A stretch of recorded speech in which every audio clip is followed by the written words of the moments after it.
This would be my informative speech, and this is my persuasive speech, and this is my lovely audience that'll be paying attention to me tonight. Wave, lovely audience. Hi. All right.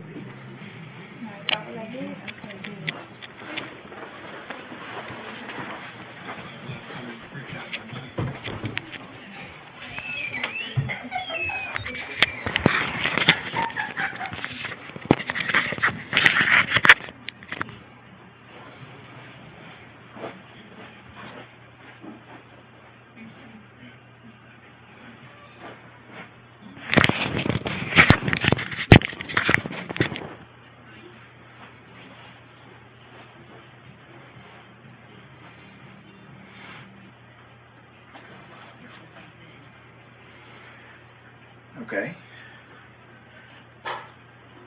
I am Gregory Cloud, and this is my persuasive speech on police pursuits. Why the police should pursue. All of you have seen one of these before and know what it is, I'm sure. Your standard police car, complete with lights and sirens. One of our jobs as police officers, I happen to be a 16-year veteran police officer. One of our jobs as police officers is to pursue criminals that run from us. But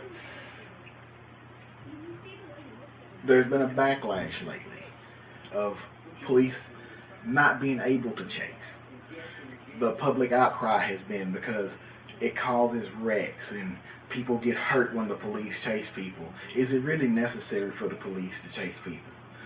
I'm here to persuade you today that it is absolutely necessary that the police chase suspects that run from them.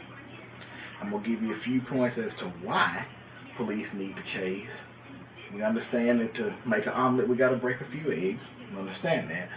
And then we're going to cover why it's important and why police must be allowed to chase.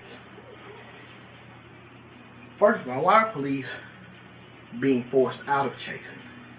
They're being forced out of chasing by such things as lawsuits from the parents or other people that have been injured in police pursuits.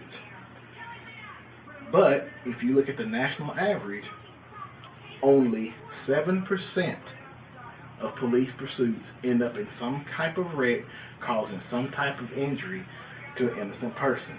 Which means 93% of police pursuits do not end in injury, wrecks, or death, or things of that nature. Now, that's always tragic when it happens, but 93% of the time, that doesn't happen. Also, lawsuits. It is unfortunate when the police officers get into a chase and it ends in some type of wreck or ends in the innocent death of an innocent bystander, somebody that had nothing to do with the pursuit. That's always tragic. And that's what our training as police officers, we try to avoid that. But you have to understand that it's not always avoidable. So you have to understand, if we worry about lawsuits, that also leads to policy.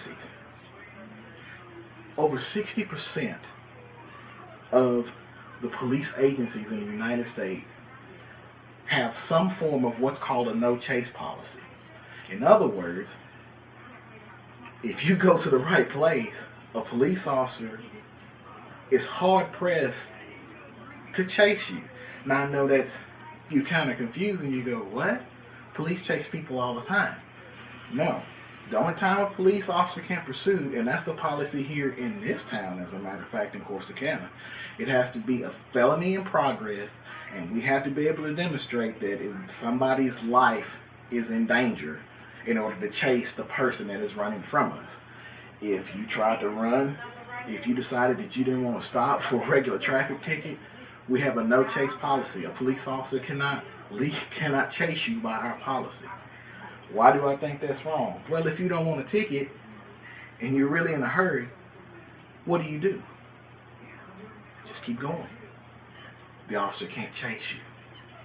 That sets a dangerous precedent, in my opinion. Why should police be allowed to chase? We think that the police chase over just the minorest of things. We worry about the officer sees somebody run a stop sign, or they're speeding and they turn around and the guy decides to speed away because he doesn't want a ticket. And public perception is beginning to creep in more and more that is not a good reason to chase. I can understand that. But when you take the ability of a police officer to chase away, you take the fear. You take away that I will be stopped, and no matter what, I will be stopped. And that's a dangerous precedent.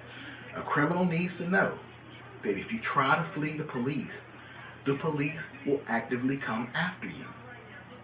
By telling police that they can't pursue, you're telling the criminals that as long as you run, the police won't actively come after you. That's not something we want to set in this country, to where it's just as simple as, I just won't stop and the police can't chase you.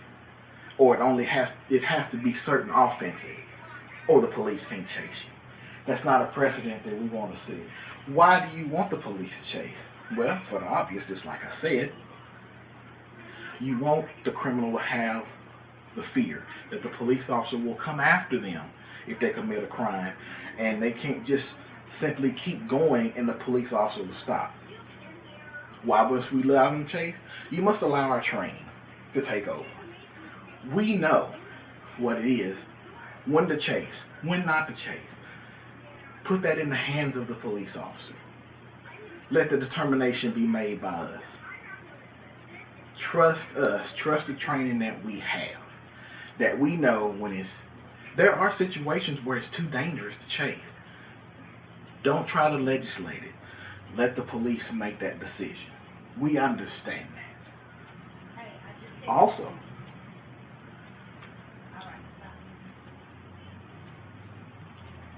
we also understand this.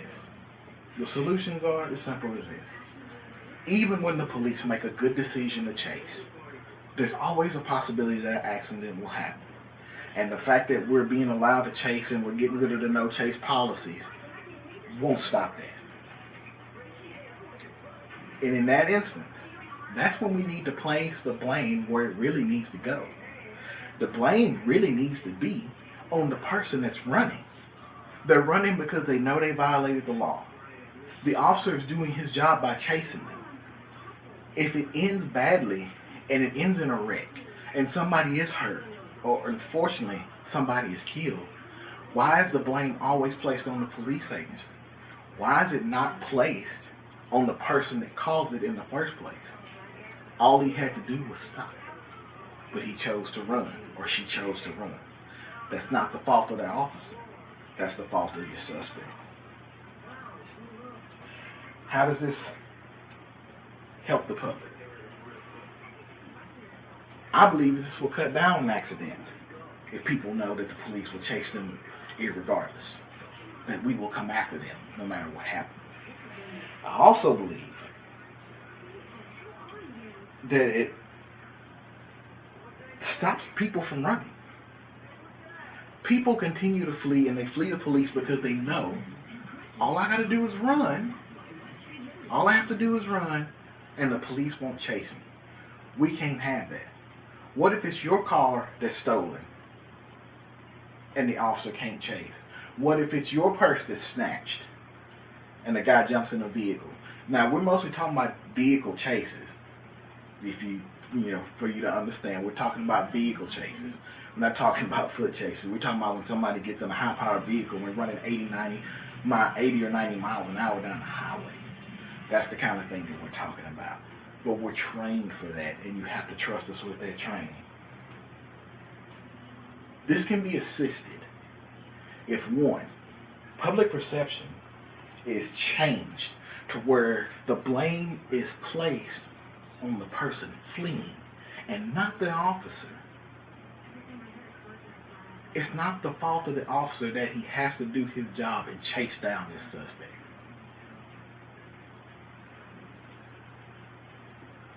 So stop placing the blame on them. Don't legislate us out of doing that job.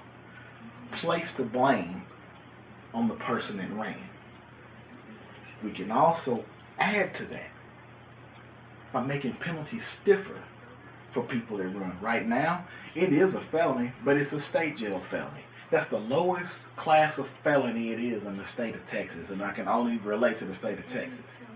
That's the lowest class of felony that it is in the state of Texas. Let's bump that up.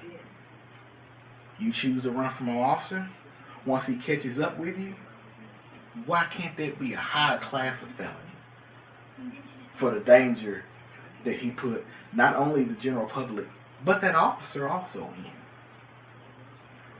So what am I saying? The police must chase. It's part of our job to do so. Don't legislate us out of it. Let's change the public perception so the officer feels like that is still part of his job to chase, instead of second guessing and hesitating and causing more accidents. Like I stated before, only 7% of police pursuits end up in a wreck. We can cut that down even further, I believe. And let's get stiff and tough on these guys that would choose to run from the police. Let's make that tougher. I thank you for listening to my presentation, and I hope this speech makes you get in behind the police officer. Let us do our job. Let us chase.